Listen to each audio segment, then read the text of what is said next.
नमस्कार, special report देख रहे हैं आप और मैं हूं आपके साथ साधना बत्रा। हरियाणा की सियासत में अब पूरा फोकस संगठन को मजबूत करने पर है। एक तरफ भारतीय जनता पार्टी ने अपनी नई प्रदेश टीम का ऐलान कर संगठन को नई धार देने की कोशिश की है। दूसरी तरफ कांग्रेस भी लगातार मंथन और बैठकों के जरिए बूथ स्तर पर संगठन को मजबूत करने में जुटी है।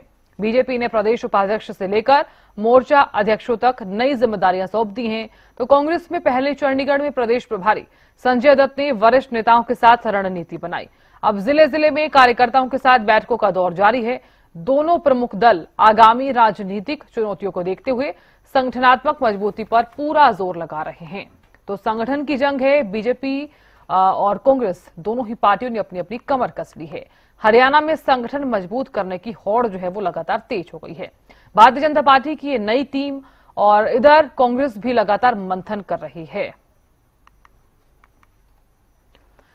तो चलिए इसी मसले पर जानकारी ले लेते हैं। चंडीगढ़ से प्रदीप शौकन जुड़ गए हैं। प्रदीप देखिए, क्योंकि भारतीय जनता पार्टी का जिक्र किया जाए तो संगठन मजबूती को लेकर लगातार जोर आजमाइश जारी है। नई टीम का ऐलान किया गया है, लेकिन कांग्रेस भी इसी लाइन में कहीं पीछे नहीं है। मंथन लगातार किया जा रहा है। प्रदीप जी बिल्कुल, देखिए भारतीय जनता पार्टी की जो नई टीम है उसकी घोषणा जो है कर दी गई है और डॉक्टर अर्चना गुप्ता द्वारा जो है ये नियुक्तियां की गई हैं और उन्होंने बताया कि ये जो राष्ट्रीय अध्यक्ष नितिन नबीन हैं उनके आदेशानुसार ये नियुक्तियां की गई हैं। यानी कि जिस प्रकार से डॉक्टर अर्चना गुप्ता ये कहती हुई नजर आती थी जब उन्होंने पदभार संभाला, तो हरियाणा न्यूज से खास बातचीत कर रही थी, तो उनसे जब हम तमाम जानकारी ले रहे थे तो यही जानकारी ले रहे थे क्या संगठन के अंदर कोई बदलाव आएगा। तो उन्होंने बताया था कि कई जगह जहां पर खाली जगह है उनको जरूर भरने का काम किया जाएगा और जो है सबसे खास बात ये रहेगी कि संगठन को मजबूत करते करते हम सबसे पहले वहां पहुंचेंगे जहां पर हमारी हार हुई है। यानी कि संगठन मजबूती वहां से शुरू की जाएगी जहां जिन इलाकों में भाजपा की जो है हार हुई है। देखा जाए तो वहीं संगठन की कवायद को लेकर कांग्रेस भी पीछे नहीं है। कांग्रेस प्रभारी संजय दत्त लगातार हम देख पा रहे हैं कि पहले चंडीगढ़ में बैठकों का दौर उनका जारी रहता है, उसके बाद प्रदेश अध्यक्ष को साथ में लेकर और जिलों के जो है दौरे पर निकल पड़ते हैं और जो कह सकते हैं कि नब्ज पहचानने की कोशिश कांग्रेस की कर रहे हैं और कांग्रेस के अंदर संगठन के अंदर जो अभी काम कर रहे हैं उनकी क्या स्थिति है और भविष्य में किस प्रकार संगठन जो है तैयार करना है, तमाम रणनीतियों पर जो है आगामी जो है काम करने का काम जो है किया जा रहा है। तो कह सकते हैं कि चाहे कांग्रेस पार्टी की बात करें या फिर भाजपा की बात करें, दोनों ही दल जो है संगठन को मजबूती देने के लिए एक दूसरे में होड़ कह सकते हैं कि लगे हुई है। तो वहीं कांग्रेस भी अब पीछे नहीं है, क्योंकि कांग्रेस में जब से कह सकते हैं कि प्रदेश अध्यक्ष राव नरेंद्र ने कमान संभाली है और साथ में ही प्रभारी संजय दत्त ने कमान संभाली है, तो तमाम जो बीच के कह सकते हैं कि दरारें थी, यानी कि जो गुटबाजी का जिक्र होता था, उसको खत्म करने का निरंतर जो है प्रयास किया जाता है। क्योंकि हम देख पा रहे हैं कि लगातार तमाम जगहों पर जब भी नेता जाते हैं तो तमाम नेताओं से मुलाकात करने का काम कर रहे हैं। ऐसा नहीं है कि ये सैलजा गुट है, ये रणदीप सिंह सुरजेवाला गुट है या फिर ये हुड्डा गुट है। अब जो गुटबाजी का जो जिक्र होता था, कांग्रेस उसको खत्म करने के लिए भी जो प्रयास कर रही है, लेकिन कितना प्रयास संजय दत्त और राव नरेंद्र कर पाएंगे तो देखने वाली बात रहेगी, भविष्य बताएगा। लेकिन संगठन मजबूत करने को लेकर जरूर चर्चाएं हो रही हैं और जिलों के अंदर खुद प्रभारी और प्रदेश अध्यक्ष पहुंचकर ये जानने की कोशिश कर रहे हैं कि ग्राउंड पर आखिर कांग्रेस की क्या स्थिति है और संगठन किस प्रकार का होना चाहिए। यानी कि लगातार उनका जो एक कह सकते हैं कि ग्राउंड पर जाना और ग्राउंड से ग्राउंड रिपोर्ट तैयार करने का काम किया जा रहा है। तो वहीं भाजपा की अगर मैं बात करूं तो भाजपा ने भी जो है नई टीम की जो घोषणा की है उसमें स्टेट जो है वाइस प्रेसिडेंट्स भी हैं और उसमें जनरल सेक्रेटरी हैं, स्टेट सेक्रेटरीज हैं और आईटी सेल के व्यक्ति हैं, मीडिया सेल के व्यक्ति हैं, प्रवक्ता हैं। यानी कि अलग अलग जो है जगहों पर जो है ये जिम्मेवारी देने का काम किया है। कह सकते हैं कि स्टेट वाइस प्रेसिडेंट में अगर बात करें, रेवाड़ी में लक्ष्मण यादव और सुनीता दुग्गल फतेहाबाद, भव्य बिश्नोई हिसार, दीपक मंगला पलवल, लतिका शर्मा पंचकूला, जींद जवाहर सैनी, कैथल अशोक गुज्जर, रविंद्र बलियाला फतेहाबाद। तो ऐसे ही अगर जनरल सेक्रेटरी की बात करूं तो गोपाल शर्मा फरीदाबाद, सत्य प्रकाश जरावत गुरुग्राम, वेद फुल्ला फतेहाबाद, ऐसे काफी लंबी चौड़ी लिस्ट जो है सामने आई है। भाजपा ने कह सकते हैं कि ये नियुक्तियां करने का काम किया है। और प्रदेश अध्यक्ष डॉक्टर अर्चना गुप्ता लगातार ये कहती हुई नजर आ रही थी कि जब भी ग्राउंड पर उतरेंगे तो पूरा दमखम के साथ उतरेंगे और संगठन को और मजबूती देने का जो है काम किया जाएगा। और कहीं न कहीं ये टीम उस बात की गवाही भी दे सकती है कि अब भाजपा भी जो है और भी मजबूती जो दिखाने का काम करेगी, क्योंकि लगातार मजबूती तो भाजपा की देख ही पा रहे हैं, क्योंकि जिस प्रकार से भाजपा संगठन को लेकर पहले से ही कह सकते हैं कि अग्रणी रही है हमेशा ही, लेकिन अब जहां पर जो स्थान खाली थे या फिर जहां पर नई नियुक्तियां करनी थी वो करने का काम भी किया है। तो अब ऐसे में भारतीय जनता पार्टी ठोकने में पीछे नहीं है। तो कांग्रेस भी अपनी कह सकते हैं कि ग्राउंड जीरो से काम करना उन्होंने भी शुरू कर दिया है। अब देखने वाली बात रहेगी कि दोनों पार्टियां किस प्रकार की जो रणनीति आगे की तैयार करती है। जी साधना। बिल्कुल प्रदीप, देखने वाली बात होगी कि आगामी रणनीति जो है वो दोनों ही पार्टियों की क्या कुछ रहती है। बहुत शुक्रिया जानकारी देने के लिए। तो चलिए चर्चा को आगे बढ़ाते हैं और हमारे साथ इस चर्चा में बीजेपी के प्रवक्ता रामराजी शर्मा जुड़ गए हैं और इसी के साथ ही कांग्रेस के प्रवक्ता कृष्ण शर्मा जुड़ गए हैं। दोनों का बहुत बहुत स्वागत है इस चर्चा में जुड़ने के लिए। जी नमस्कार। राम राम। नमस्कार रामराजी शर्मा जी, सबसे पहले आपसे बातचीत करना चाहूंगी मैं, चूंकि देखिए बीजेपी की नई टीम, अगर नए चेहरों को मौका दिया गया है तो किसी न किसी बलबूते पर ही दिया गया होगा। किस तरह से आप देख रहे हैं? देखो, पहले तो जी मैं आपको और ये हमारे भाई हैं कांग्रेस पार्टी के प्रवक्ता, इनको और हमारे प्रदेश की, हमारे देश की देश तुल्य जनता जनार्दन को मैं राम राम करता हूँ, नमस्कार करता हूँ। फिर अपनी बात का जवाब देता हूँ। मैं आपको बताना चाहूंगा, ये डॉक्टर नायब सिंह सैनी जी का हरियाणा है, नशा मुक्त हरियाणा, अपराध मुक्त हरियाणा, भ्रष्टाचार मुक्त हरियाणा। और हमारे यहाँ राजा का बेटा राजा नहीं बनता।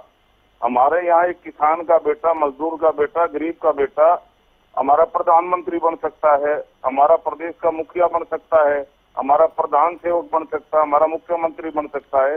एक आदिवासी समाज की महिला वो महामहिम राष्ट्रपति बन सकती है। ये भाजपा में संभव है। और कांग्रेस में तो राजा का बेटा राजा बनेगा, सबको पता है। मुख्यमंत्री का बेटा मुख्यमंत्री, एमपी का बेटा एमपी, एमएलए का बेटा एमएलए। और यहाँ आप देखो, ये नियुक्तियां जो की हैं, ये सारे, इनमें से कोई ऐसा नहीं है जो राजा का बेटा राजा हो। सारे उनकी प्रतिभा को देखते हुए, उनको संगठन कौशलता को देखते हुए, उनकी कुशलता को देखते हुए ये नियुक्तियां की हैं। क्योंकि हमारे यहाँ एक सामान्य कार्यकर्ता कुछ भी बन सकता है। जैसे मैंने आपको बताया, 3 महामंत्री हैं, गोपाल शर्मा जी हैं प्रदेश महामंत्री, ये सत्य प्रकाश गिरावता जी हैं, एमएलए हैं, पाटौदी से रहे हैं, वेद फूला जी हैं, और 8 प्रदेश उपाध्यक्ष लक्ष्मण यादव जी, सुनीता दुग्गल जी, भव्य बिश्नोई जी, दीपक मंगला जी, लतिका शर्मा जी, जवाहर सैनी जी, अशोक गुज्जर जी, रविंद्र पलियाला जी। और प्रदेश मंत्री बनाए हैं 9, मदन चौहान जी, हरेंद्र कोहली जी, अमरपाल राणा जी, प्रतिभा सुमन जी, मीना चौहान जी, नागेंद्र शर्मा जी, विकास दहिया जी, रवि बसान जी, और श्रीमती गुरप्रीत कौर जी, और अजय बंसल जी कोषाध्यक्ष, नरेंद्र गुप्ता जी प्रदेश है कोषाध्यक्ष हैं, हरिप्रकाश यादव झज्जर से हैं, प्रदेश कार्यालय मंत्री बनाए हैं। ये रामेश्वर चौहान जी हैं, ये सह कार्यालय मंत्री बनाए हैं। ऐसे ही हमारे जैसे प्रवक्ता है, मीडिया है, आईटी सेल है, संजय शर्मा जी हैं, ये मुख्य प्रवक्ता होंगे, भूपेश्वर दयाल जी हैं, ये प्रदेश। बिल्कुल रामराजी शर्मा जी, मैं लौटूंगी आपके पास। प्रदेश अध्यक्ष डॉक्टर अर्चना गुप्ता जुड़ गई हैं। अर्चना गुप्ता जी, बहुत बहुत स्वागत है हरियाणा न्यूज में। जी डॉक्टर अर्चना गुप्ता जी, मेरा सवाल ये रहेगा, बीजेपी की नई टीम यानी कि नए चेहरों को इस बार मौका दिया गया है, किस तरह से आप देख रही हैं? बहुत एक अच्छी टीम, प्रदेश में बहुत विचार विमर्श करके सभी से एक बहुत अच्छा सा जैसे विचार करके, चाहे हमारे प्रदेश माननीय मुख्यमंत्री जी हैं, चाहे हमारे आदरणीय मनोहर लाल जी हैं, चाहे हमारे राष्ट्रीय अध्यक्ष जी हैं, चाहे हमारे संगठन मंत्री प्रदेश की हैं, और जो हमारे प्रदेश के और अन्य सीनियर नेता हैं, चाहे हमारी सुधा यादव जी हैं, चाहे ओम प्रकाश धनखड़ जी हैं, तो सभी से विचार करते हुए और सभी से सलाह करते हुए और एक ऐसी टीम की घोषणा करी है जिसमें जो सर्वव्यापी है, सर्वस्पर्शी है। एक तो हरियाणा के ऑलमोस्ट 27 जैसे हमारे संगठन के जिले हैं, तो हमारी कोशिश ये रही है कि हर जिला इसमें उसकी रिप्रेजेंटेशन हो, उसकी भागीदारी हो, और साथ ही साथ हर जाति की, हर कास्ट की इसमें भागीदारी करने की चिंता करी गई है। और साथ ही साथ बहुत अनुभवी चेहरे भी इसमें हैं और कुछ नए चेहरे भी हैं, और कोशिश करके टीम को थोड़ा युवा साइड पे रखने की ज्यादा चिंता करी गई है, जैसे कि हमारे राष्ट्रीय अध्यक्ष युवा हैं।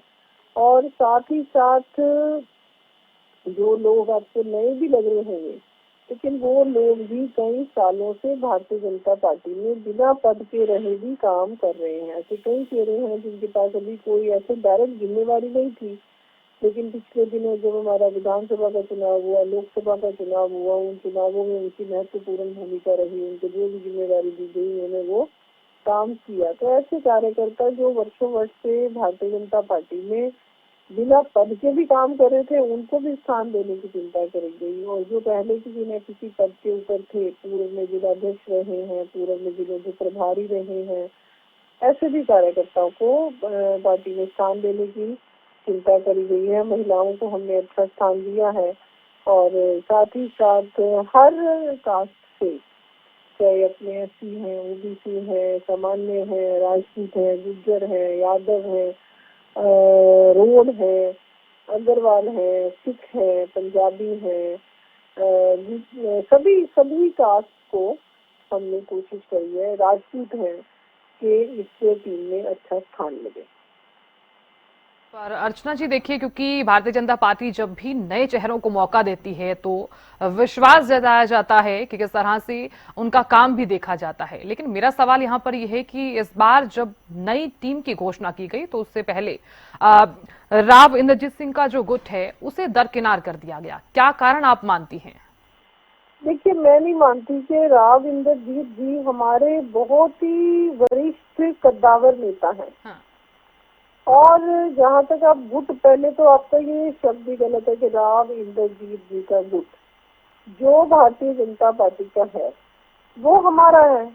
भारतीय जनता पार्टी में काम करने वाला कोई भी कार्यकर्ता, किसी भी पद पर जो कार्यकर्ता काम कर रहा है, चाहे वो केंद्रीय मंत्री है, चाहे प्रदेश में मंत्री है, वो सभी भारतीय जनता पार्टी के बहुत ही सम्मानित सदस्य हैं। तो इस शब्द को मैं नहीं मानती कि उनका गुट, हाँ, जो उनका क्षेत्र है, चाहे वो रेवाड़ी है, चाहे वो गुरुग्राम है, हर क्षेत्र से चिंता करी गई है कि उनके क्षेत्र को अच्छे तरीके से रिप्रेजेंटेशन मिले। उस क्षेत्र में जो भी काम करने वाले हैं वो सब अपने विधायक के लिए, अपने सांसद के लिए लगातार काम करते हैं। आज प्रदेश अध्यक्ष है, तो मेरा मुख्य कतरा काम यही है ना कि हम संगठन को मजबूत करें, और अगली बार जब भी हमारा चुनाव हो कोई भी, तो भारतीय जनता पार्टी की सरकार बने, और अगर सांसद का चुनाव है तो भारतीय जनता पार्टी के सभी सांसद चुन के आए। तो इसीलिए उस क्षेत्र से हमने अच्छा प्रतिनिधित्व कार्यकर्ताओं को दिया है, और वो कार्यकर्ता उस क्षेत्र में जब भी चुनाव होंगे तो वहाँ से जो भी सांसद लड़ेगा, विधायक लड़ेगा, उसको जिताकर भारतीय जनता पार्टी की झोली में डालने का काम वो कार्यकर्ता करते हैं। तो इसलिए ये शब्द कि ये राव इंद्रजीत जी का गुट है, ये वो है, हमारा सभी का एक ही गुट है, और वो गुट है भारतीय जनता पार्टी। बिल्कुल, बहुत शुक्रिया अर्चना जी बातचीत करने के लिए और जुड़ने के लिए, समय देने के लिए।